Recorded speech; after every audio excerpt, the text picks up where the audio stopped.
happy to have you here today. First of all, I would like you to introduce yourself. Of course. Thanks, Renee. I'm very happy to be here.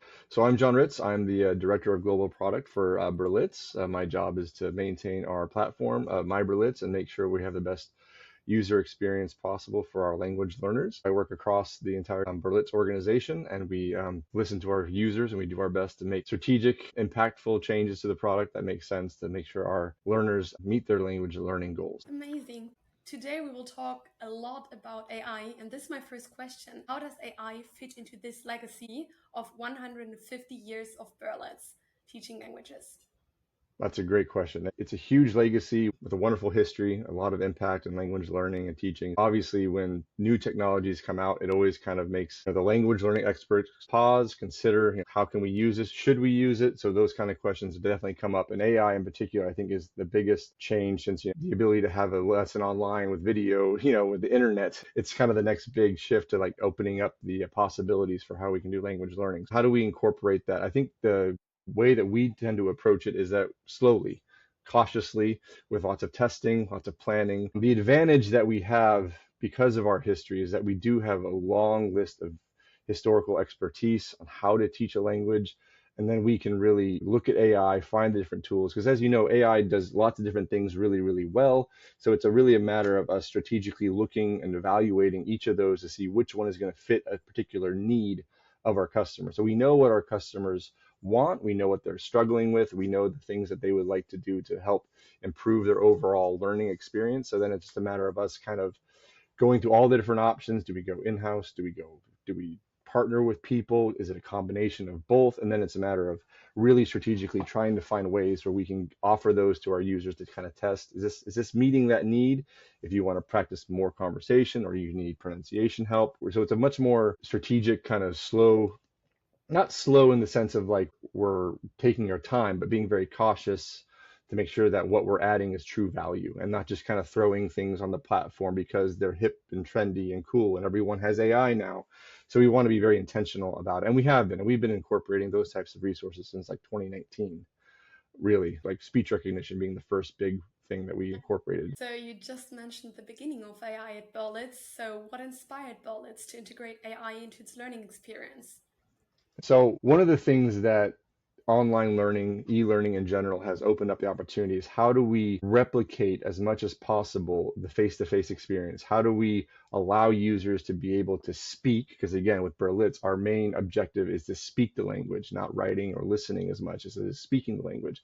So what tools can we incorporate into a product that allows people to kind of self-check, kind of keep them on, because we don't want to learn wrong, right? If you're learning a musical instrument, but you have your finger in the wrong place and no one's there to tell you that, you learn bad habits, right? And it's easier to correct as you go. So when speech recognition became an option for us back in 2019, it was kind of a no-brainer that, yeah, this would be incredibly helpful to people as they're going through lessons to prepare for their live instruction, to get a sense of how they're doing. How clear is this on a percentage scale? So if I misspoke a word, it could tell me, oh, you were 70% correct or not.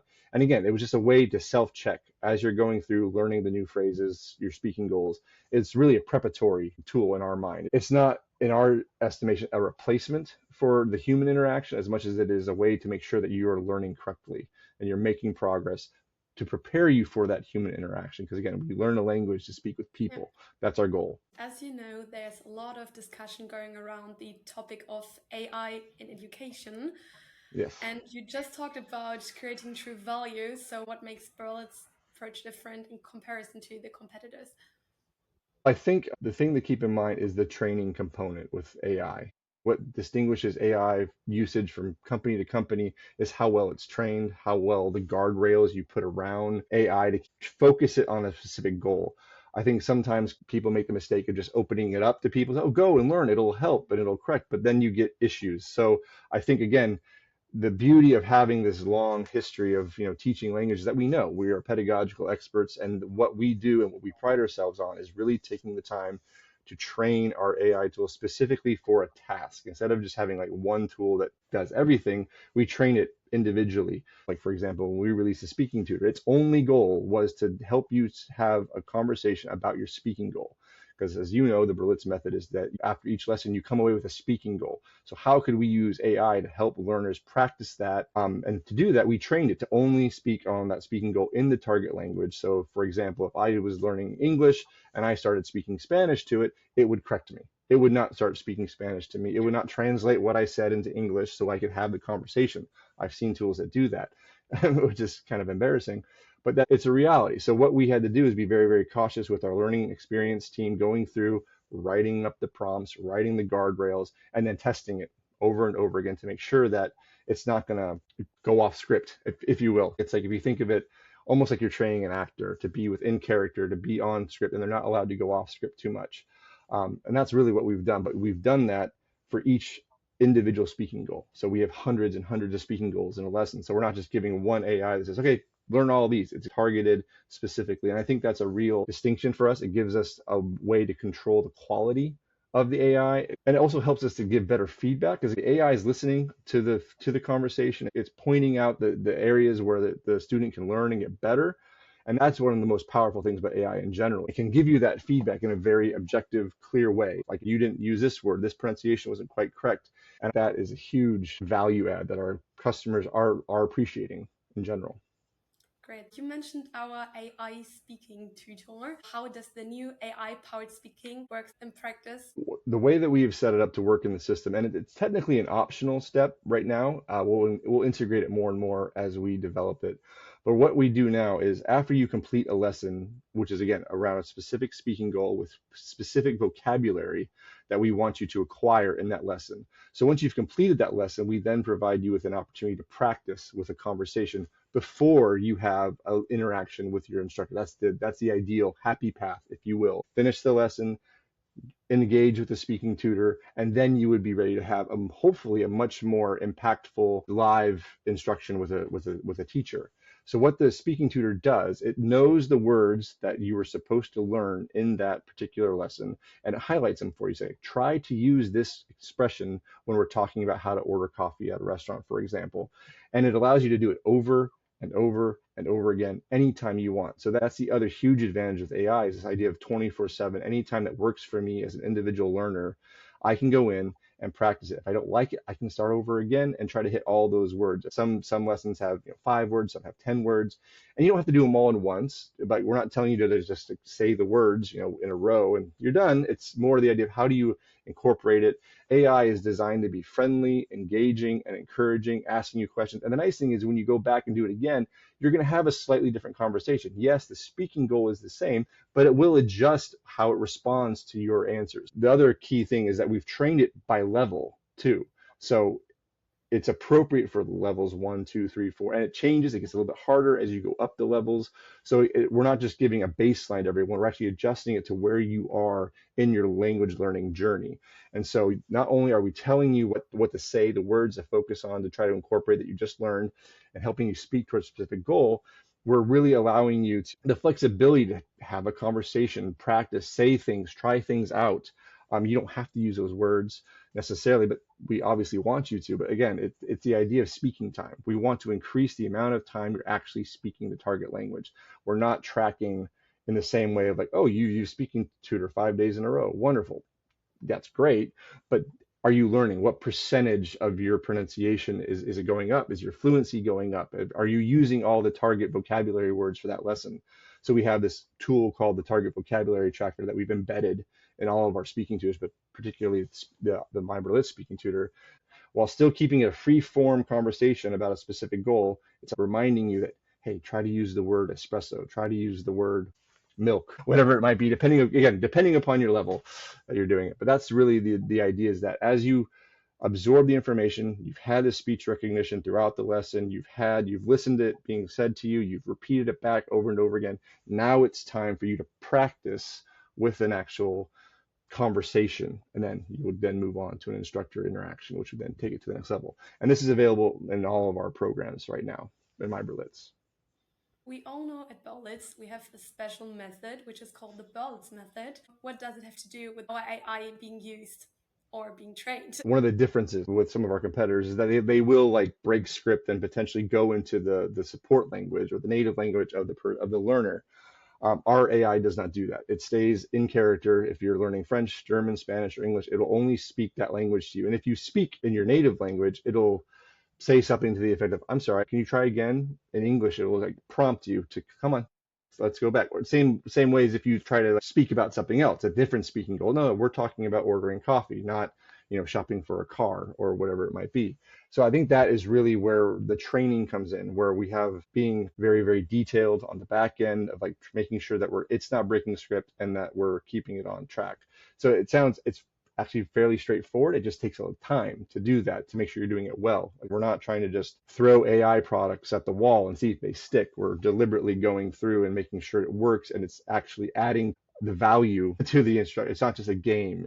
We're not just trying to entertain them. Yes, there's great engagement. We've seen engagement go up with these tools, but because we keep it within our method, within our strategy, with what we know works for language learning, for 47 years of it, that we can then confidently give these tools to our customers to improve. So we can say it's really a strong foundation for our AI-powered learning, isn't it? Yeah, exactly. It's just a way to it reinforces our method of speaking the target language only. That's the real differentiator. Yes, there's other companies that are immersion method all, but we've really done an excellent job on when we add these tools that aren't human driven to really kind of just double down on that. Many language learning apps celebrate leaderboard scores. So why does Berlitz emphasize speaking time instead? Yes, that's a great question. So, a lot of competitors or a lot of apps in general, even non-language learning apps, talk about streaks or the amount of time you've spent learning or how often you log in.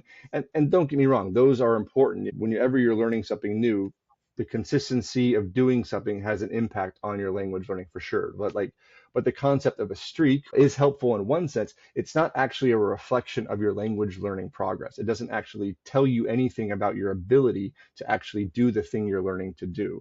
So we focus on speaking time or how well you are doing at actually communicating. So within this, all of our tutors, if you're mispronouncing words, we tell you what ones you're struggling with. And then what we do is then we reinforce that, like, come on, you can do it again, keep trying. We try to give you that opportunity because speaking time is really the value that we're trying to add, because that's true progression, right? Like it's an actual indicator that you have got your fluency is getting better, your pronunciation is getting better, and that can only happen with speaking time going up. So when we released the speaking tutor initially, we've seen an increase of like the average time people are spending on our learning platform, and they're averaging a speaking time of anywhere from 3 to 6 hours a month, which is a lot more than most of our competitors do, because they're tracking like click if it's like multiple choice, like okay, you've selected the right response to this question, whereas we're saying, did you speak the right response? Did you say it clearly? Was it intelligible? That's a very big difference than, oh, I've clicked through everything. You know what I mean? Like there's difference there. We're refining it as we go. We're trying to get better and better on how we communicate this to both our learners and to the public of this is why this is important. But as AI improves and as it learns, it even gets better and better. Like the word overall was 95% intelligible, but you're struggling with the A in the middle. Like doesn't quite sound right. Yes, it's intelligible. You can speak the language, but we can help you get even better, like really focusing in on that. And that's just something that's so great. Anytime, anywhere you can do this. But again, when we have the speaking tutors and we have all even just the speech recognition within the learning experience, it is not about how long it takes you or how many times you went into the lesson or logged in. It's about, are you actually speaking and making progress? So we see that overall, and we've seen the increase in average amount of time people are spending speaking with people and also with the instructor, because that's the other piece. Like we're building you up to speak with a person ultimately. That's why you learn a language, not to talk to our cool AI tools, but to actually communicate with people. But that's why it's so important to us. The pronunciation and the speaking time is our kind of gold standard for progress, true progress in the actual goal. You talked about fluency and really practicing the speaking. So what impact does consistent speaking practice have on learner confidence and real-world fluency? That's a really good question. You nailed it when you said confidence. Let's be very blunt. Learning a language is hard and it takes a lot of time. It takes discipline. And it takes kind of getting over yourself and out of your comfort zone to say words that are foreign to you, that you don't know. And even if you don't perfectly understand it, you're still trying to say it in the right way that it's intelligible to the person or AI that you're speaking to. So that's really where it helps so much, is to be able to give everyone the opportunity to practice as much as they want and to prepare. And yes, while I said it is optional, we've seen it go up and up and up. AI does kind of make it a lot easier to mess up. And there's not that human to human kind of like, oh, I'm gonna look like an idiot. I'm gonna say something wrong. That's okay. This is a safe space for you to just go out there and try, and the AI is going to encourage you. It's going to, it's going to help you, and it's not going to be offended. Those kind of things is really where I think the value add is very clear. I remember when we launched the Speaking Tutor, a few weeks after we were getting user feedback, and the amount of feedback that was, oh, thank you, this was so helpful. I feel so much more confident in speaking the language other than like just learning words, right? Because like unfortunately, I think part of the messaging globally and marketing around language learning has been shaped by other players who aren't really about speaking goal. They're about learning, like your word count. Great. Learning new words is part of learning a language, but can you use it? And can you use it in the right way? And is it intelligible? And I think that's, again, the differentiator here, is that we're focusing much more on that. If you know 100 words, but are only intelligible in half of them, whereas if I know half of them, but I'm intelligible in all of them, who's making more progress, right? Who's probably more confident in their language learning ability? It's the one who has put in the time, practiced, had coaching, both from an AI and from a human. Those things married together is a really powerful combination. Thinking that our tools have been trained strategically with all of our historical expertise, I think also builds confidence. So when our users go in, they know who we are. They know that we're serious about learning, serious about language. And yes, it's going to take time. It's going to take dedication, but we'll get you there. We've provided these different tools that if they work for you, use them however much you want. So let us jump to the next topic about the limits of AI and especially why humans still matter. What are some of the current limitations of AI, especially when it comes to language learning? What we've seen, and I think most people agree, that while AI is wonderful in the sense that it's objective in tracking, giving you feedback on what you're not doing, it's not very motivating necessarily. People still have a cap on how much they can engage with AI before they kind of burn out. And it's usually like 3 to 8 minutes, right? And then you're done. Still good. You should do that. That's part of your language learning. It's just not a replacement for actually speaking to a person. And yes, I've seen amazing avatars where they can read what's behind you. I remember doing some pilots, and it was an amazing tool. I could tell that I had a guitar hanging behind my corner, and that was really great, but it still wasn't human. It was really close. It looked great, but it wasn't quite there. And there's this sense of like nuance that it just doesn't quite have. If it can see that I'm struggling in my facial expression or those kind of things, where the instructor, especially if they've built a rapport and a relationship with that particular learner after years and years of doing it, they see that, oh, maybe it's the way that you're shaping your tongue, or the way that you look frustrated, or they can see that you're trying hard, and they can encourage you with nuance and specific instruction that is just another level above what an AI can do right now. I don't think AI will ever get there, and if it does get there, it's still not going to be the same. It's not a human. And like I've said before, you learn a language to speak to people. I think nuance, motivation is hugely a gap for AI right now. Because in a way, it's like all AI can really do is tell you where you're at and tell you where you need to go, which is, for some people that might be motivating, but then the real person saying, hey, you're doing a great job. And it's a person telling you that. So like the example I gave earlier, where I was testing out a different tool where I was learning Spanish, but I spoke English to it, to the AI. It translated my English into Spanish and said, great job. It's like, that's not, I failed. I'm not speaking the right language. Like, that can't be right. And again, that's an extreme example, but obviously I know that that was a fail. Our AI doesn't do that. But I think that's where there's a sincerity that just AI doesn't have. And that human connection really does make the difference. And also, I think over time, the instructor really gets to know the person, sees the progress, and they can really kind of pinpoint the areas that person needs to focus on. Ultimately, what we're hoping to get to is a place where if I'm having these interactions with an instructor and they say, oh man, your pronunciation is great, fluency on this, you should go practice this. Your grammar is a little bit off here. Go use this AI tool to practice. And when we speak next time, we'll see if it's improved. Like, so they can give those kind of guidance that we need. It's the same thing with like when I was learning an instrument and I was learning a piece, it sounded right, but maybe I was doing something that made it harder for me to play that. Something that is not really heard, but it's seen. And it's like, well, if you just move your hand this way, it'll be way easier for you and you will be more confident. It's more motivating too. That was great. Here, let's make some tweaks and it'll be even better for you. I think that's where you have that blend between the AI and the humans, that AI is not there yet. And I don't think it's going to get to a point where it would ever replace the need for that kind of that connection with a person or a So trained person, right? Like an instructor who knows what they're doing. But even talking in social groups, right? Because that's something that we have on Berlitz too, where we give you the opportunity to join group classes to talk about a specific situation. Even just hearing other people learning and not struggling, but doing it with you is also motivating. And if you were in a room with AI people faking, you would know it's just not as sincere. It's just not as human. And I think that's where you have to have that combination. So we can say currently the AI as well as the human instructors really complement on each other within the Berlitz experience, right? Yeah. It's a both and. It's not an either or in our mind. It's like, I know others have said that, hey, AI will allow us to get rid of instructors. That's a horrible decision. That defeats the purpose. That's coming more, in my opinion, from a cost savings perspective than an actual value add to your learners. I don't see that as an actual upside. It might make it cheaper as a product, but it's not going to make it more impactful as a learning experience, in my opinion. And I think in Berlitz's opinion as a whole. Language learning is also about empathy and the human connection, which is what you mentioned before. So how does Berlitz really preserve this human touch in a digital world? It's a great question. So there's a combination here. There's obviously the piece that the instructor plays that we've already talked about, and they can show empathy, they can guide people, they can express that.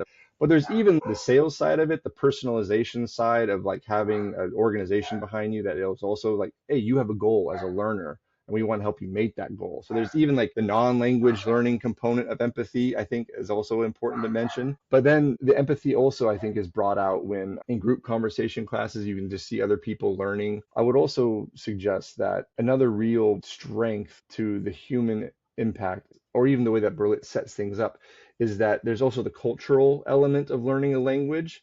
And AI can help. Don't misunderstand me. Still isn't quite perfect, right? And sometimes because AI is still mostly trained on English, US, if you're learning German, for example, it may not have the cultural context correctly. So how do you provide tools to help someone know the language? And that's, again, another thing that Berlitz has been doing forever, is how do you also learn the culture of the language of the peoples whose language you're learning that you want to go interact with. So if you have a meeting in Germany and you want to at least be good at know what is culturally appropriate on how to interact with someone for the first time, how to say when to say which words and all that kind of stuff. Yes, AI can kind of help you, but then there's the empathy part of like, this is hard. This is learning that is also new. It requires you as a learner to be very open to correction, being open to learning new things and how other people view those interactions. I think that's where empathy does come in. We are culturally sensitive in the sense of like, yes, you spoke the words properly, but there's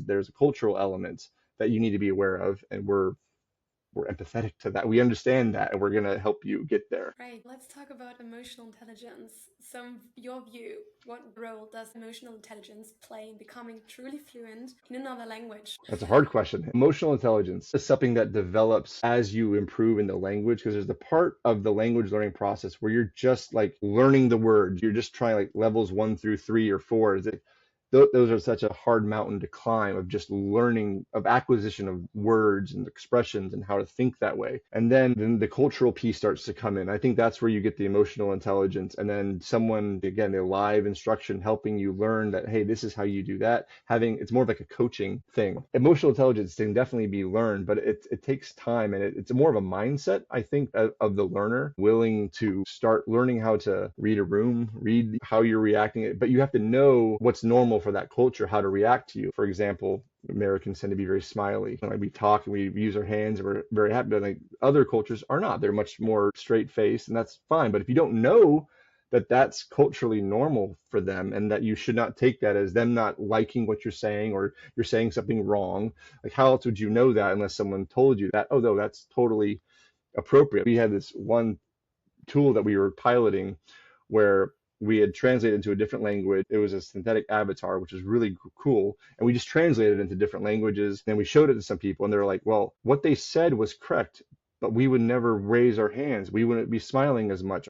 There's these like emotional, cultural things that are different that you wouldn't know unless someone told you, and you did that. It's a human element. And I think that's really where the emotional intelligence develops. It gets easier once you aren't also thinking about like the pronunciation of the word. There's a back and forth there. So that's kind of part of your language learning journey. Like even like, as we talk about here, it's like once you get to like levels 4 or 5 of language, that's really where you start talking about the nuance, the emotional intelligence, because you have the knowledge in your head now to speak, right? You know the words, and now we can start really refining it. So for example, when you talk about like C2 and C1, you're not really learning new words at that point, right? You're learning nuance. Even native speakers don't necessarily speak at a C2 level, like just to be honest, like they just don't. Because you're learning, again, more of the emotional intelligence side of things, the cultural side, the different contexts.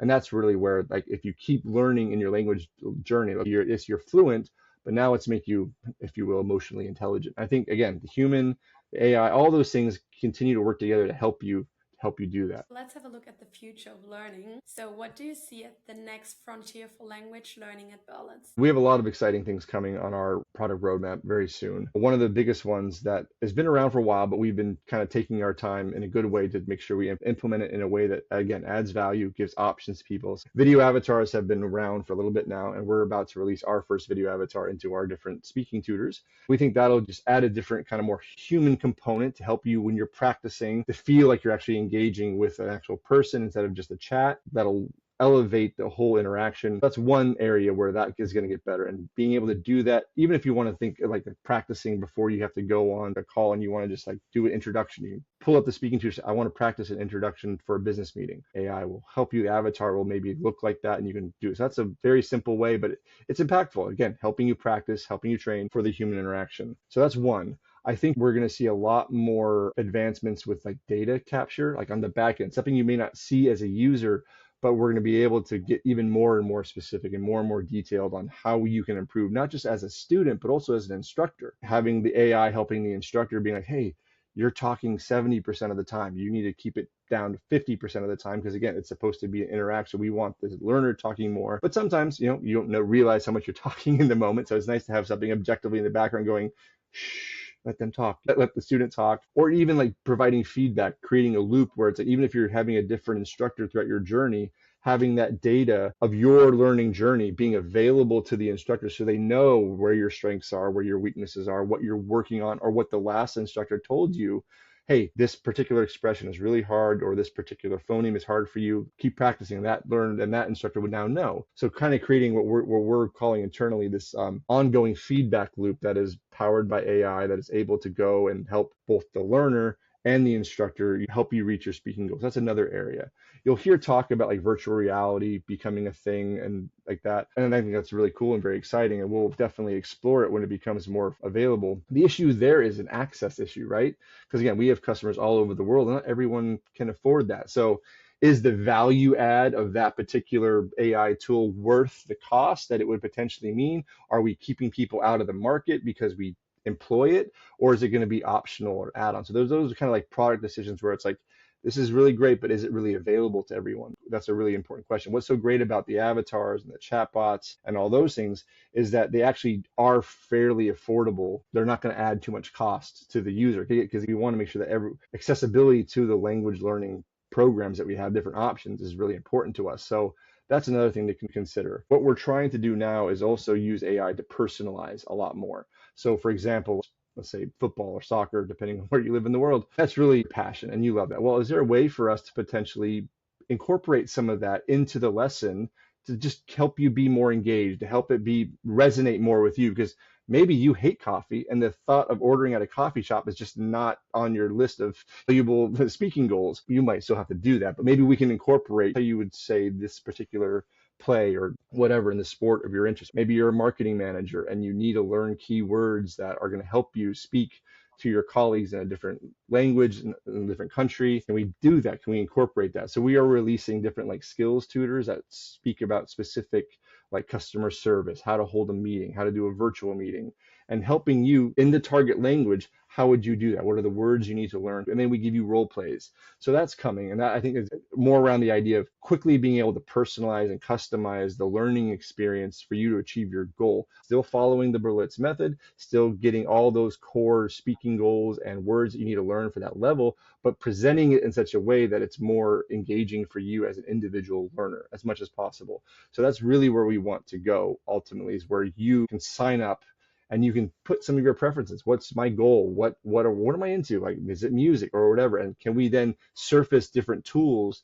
that kind of keep you engaged? Because learning a language is hard, especially those first few levels. Whatever we can do from a product development perspective to help you stay motivated, stay encouraged, and make it interesting is really important. I think AI has a lot of exciting options of how we can do that. So, how does Berlitz balance innovation with responsibility as we continue to evolve our products? There's definitely, especially with AI, it's still, because it is still so new and it's changing so fast. I do think in the marketplace there definitely have, for lack of a better word, there can be a phobia around it. Well, what is it going to like know my name? Is it going to do all these things? And I get that. That's a legitimate concern. So we are very cautious about that. The privacy, the private data information, being GDPR compliant, and all those things are really important to us. Making sure that your data is always private, the conversations you have are always private, they're deletable. All those things are very important to us because we want you as a learner to feel comfortable, to feel confident. And we're still trying to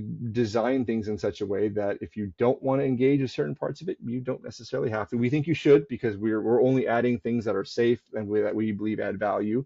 But we understand that, everyone's at a different place, so we don't want to we're not trying to force it on you that much. But from a safety and security perspective, it's our top priority, and being responsible with what kind of AI that we're using. We vet it, we train it, we soft launch it to different groups to make sure that there are any concerns. So I think it's just a matter of being vigilant, doing our due diligence on the back end before we even think about offering it to a customer, and being very particular in who we partner with, or if we build it ourselves, or if we partner with another company, and just making sure they're also following best practices when it comes to that, because it is a concern. But I think that concern will diminish over time as it becomes more and more common and more as a best practice or a commonplace with any kind of learning, because it's not just language learning that you're seeing this across the board. I would even argue that being responsible means keeping humans involved. That's how you stay responsible. You have experts, instructors, designers, developers, management, understanding that the goal is still human interaction,